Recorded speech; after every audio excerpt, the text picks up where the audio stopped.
Christopher Nolan's epic science fiction spy film Tenet finally opened in theaters on December 4th, becoming the first major release to hit the screens since the pandemic started earlier this year. After a phased global release that saw it premiering in different regions based on lockdown restrictions, the film finally came to India amid immense anticipation from the legions of Nolan fans in the country.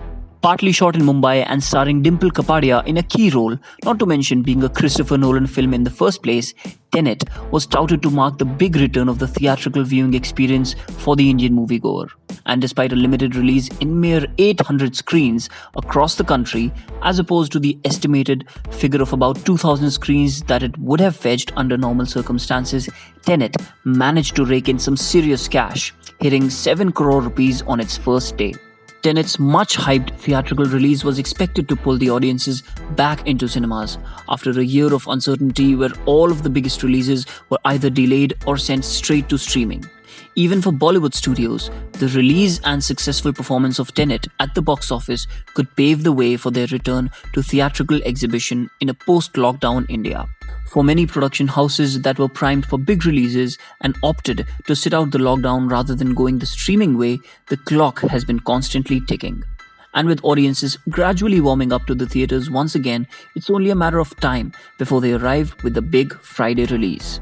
However, there was another interesting development that shook the global film distribution landscape last week as Warner Bros. Announced that they will be releasing their entire slate of films for the 2021 calendar year simultaneously in theaters and on their streaming platform HBO Max. In a time when all studios are watching their step and tackling each release as it comes, it would be fair to call Warner's unique release strategy boldly unprecedented.